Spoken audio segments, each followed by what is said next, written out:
Well, friends, it's good to be with you. Ah, well done. Well done.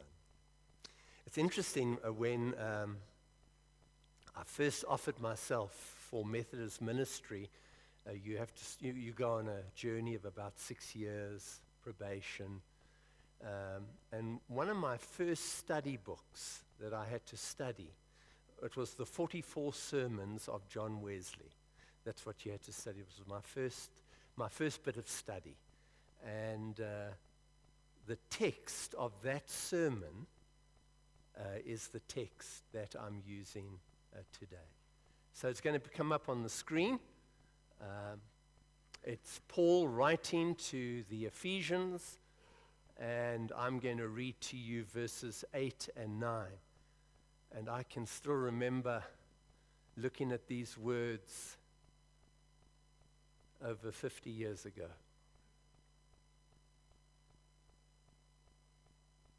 For it is by grace, by grace, by grace, by grace, that you have been saved through faith. And this is not from yourselves. This is not from yourselves. It is the gift of God, not by works. Do you want to say that with me? Not by works, so that no one can boast. And I'm hoping one day when they open you up in the mortuary, this text will be written across your spleen.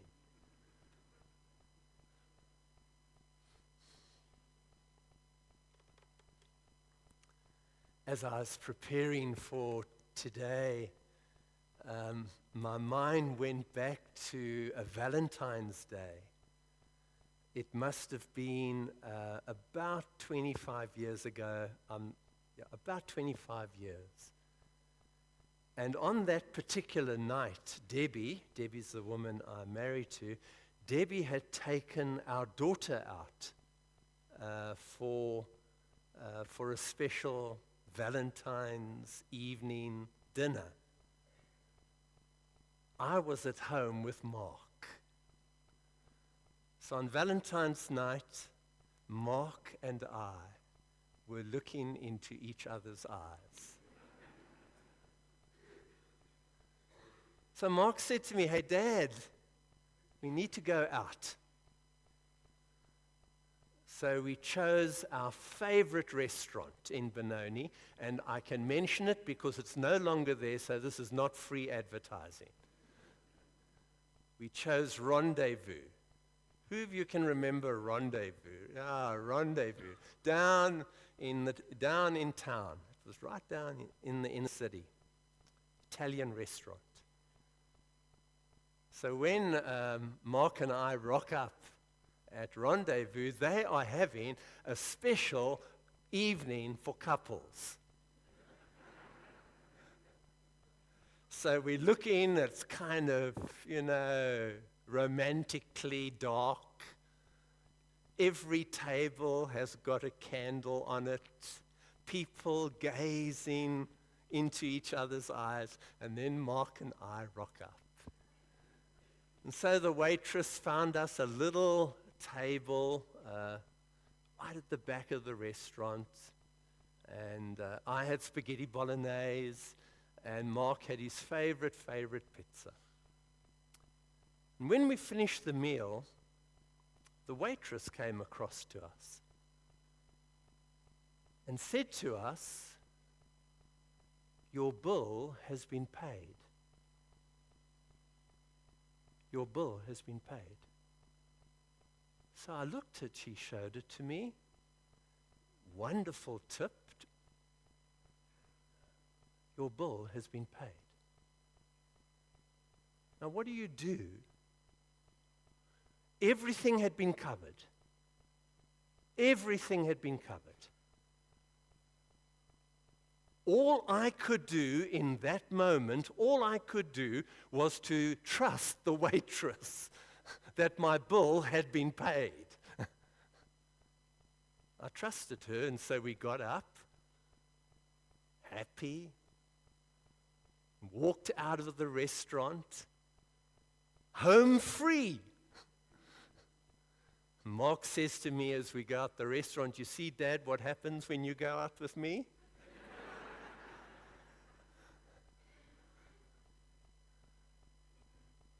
And I begin like that because I want to extend an invitation. And it's an invitation that lies at the bottom of the Christian faith. It is an invitation that takes us deeply into the broken, open heart of God. It's an invitation that takes us into the mystery of the cross. It's an invitation to trust that grace has paid the bill. That grace has paid the bill. That at the heart of this universe, there is a loving, merciful, gracious God, a Trinitarian God, a relational God, an intimate God, who has come into this world in Jesus Christ, and in his life, and in his death, and in his resurrection, has done everything necessary, has paid the bill for you and I to have free access, to be home free.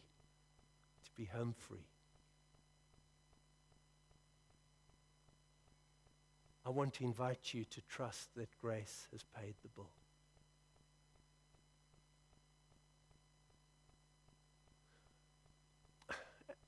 And to maybe help you get a sense of this good news, I want us to look at these words again that Paul writes to the Ephesians.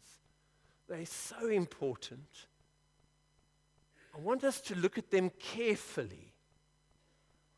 I want you to get their meaning so that you can tell others maybe about these words yourself. I want you to notice, first of all, from those words, there is nothing that you and I can do that earns God's love, acceptance, forgiveness, salvation. There is nothing we can do. It is not from ourselves. It is not by works. Somehow, deep down in the human heart, there seems to be, we feel we can justify ourselves. We feel we can just, with our goodness, with our niceness, with our respectability, we feel we can put things right with God.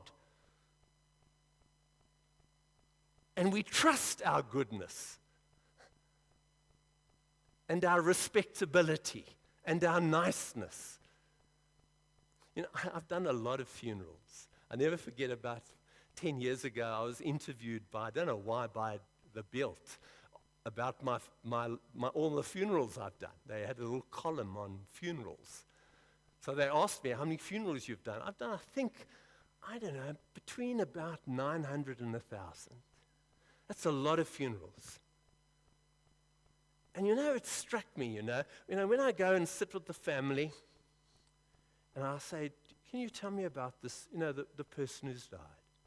Can you just tell me? And so I can learn about them. And then somewhere along the line, I will say, can you tell me a little bit about their relationship with God, with Christ? Or I just ask that gently. I don't know how many times people will say, well, that wasn't really important, but he was a good person. He was a good person. It's amazing. I have never buried a bad person in my life. I'm serious. Not once. Not once have I interviewed someone, the family, and they said he was a scoundrel. Even if I know he was a scoundrel, he was a good person. He was a good person. He was a kind person. Give his shirt off his back. It's amazing how many good people there are in this world. But there is this trust in goodness. We can't put it right, friends. We don't put it right. When we think we can fix our relationship with God, we are like that apprentice plumber from Benoni who goes to the Niagara Falls, looks at the Niagara Falls, and says to his boss, I think I can fix it. I think I can fix it. Can't.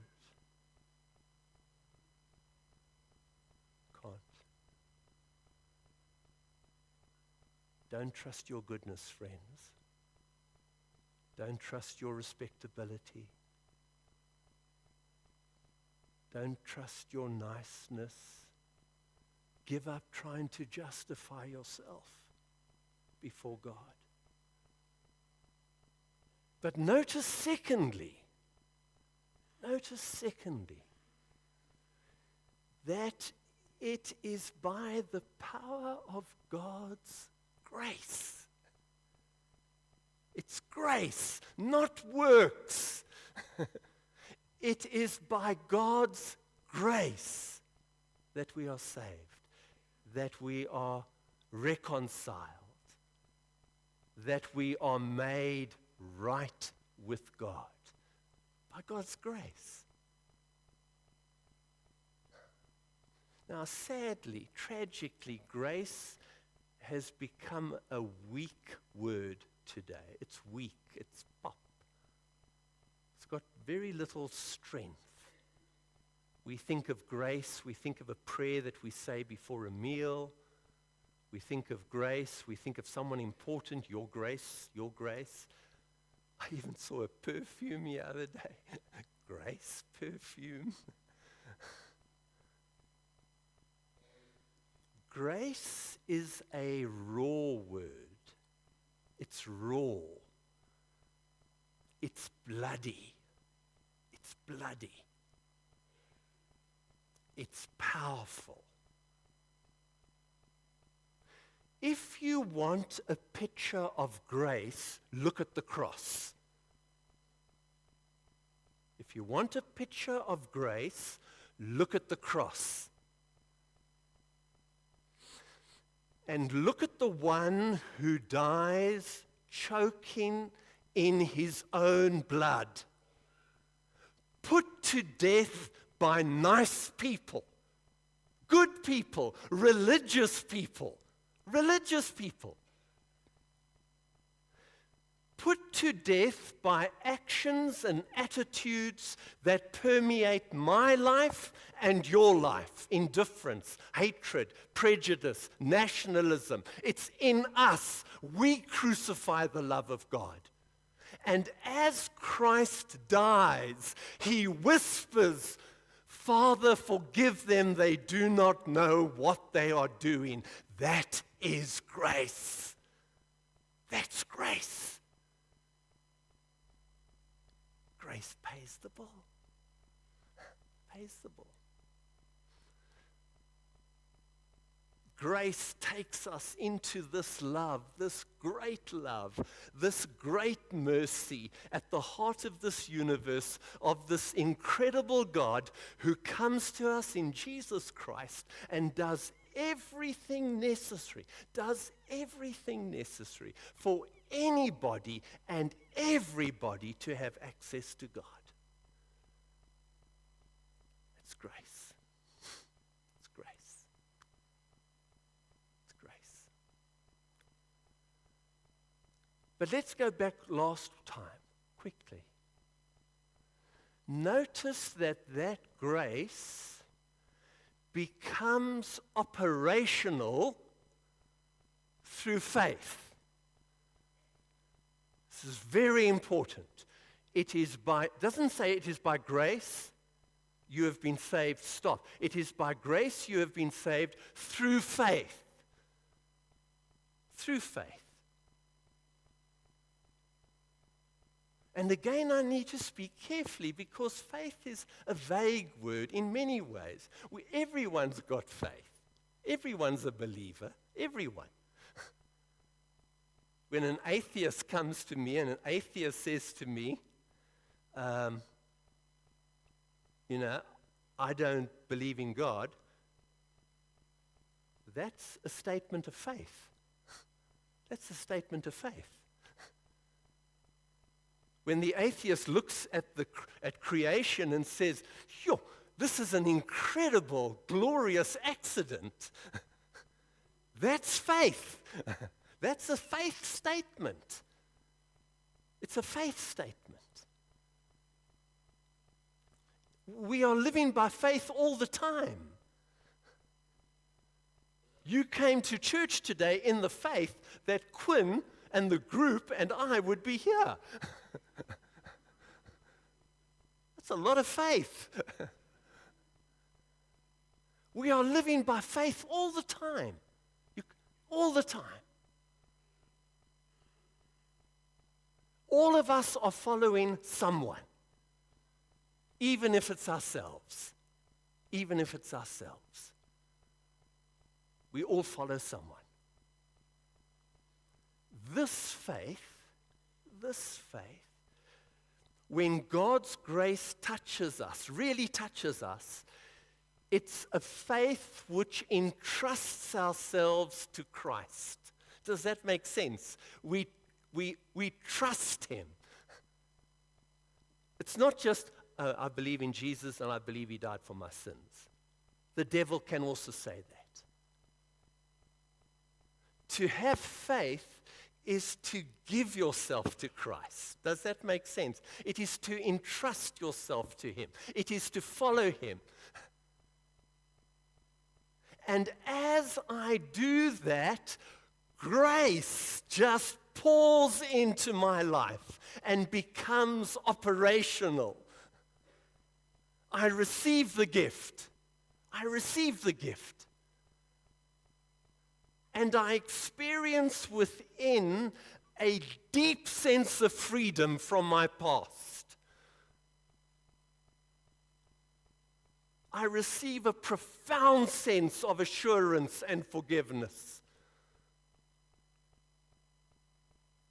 And I'm set free to begin to live in a new way.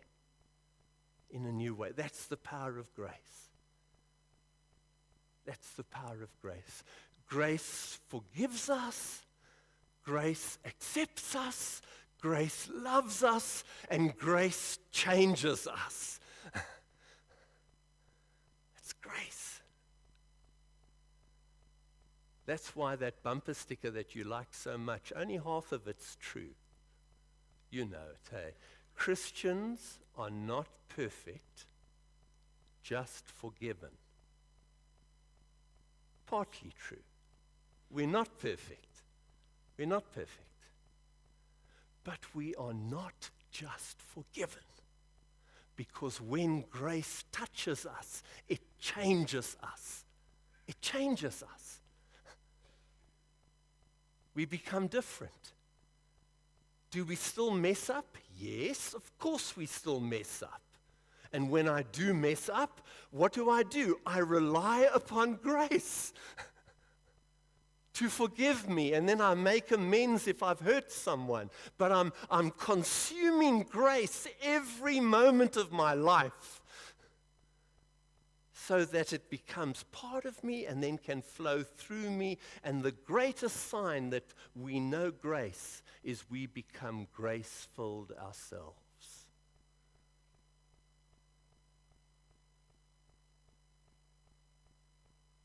Let me end. Simple invitation. to trust that grace has paid the bill. Everything's been covered. God in God's great love has done everything necessary, everything. Through the life, the death, the resurrection of Jesus has done everything for the doors of the kingdom to be flung wide open to include every human being on earth. And I'm praying that that good news will draw forth from you today a new confidence and trust and faith in the living and risen Christ. That's my deep prayer. Grace pays the bill.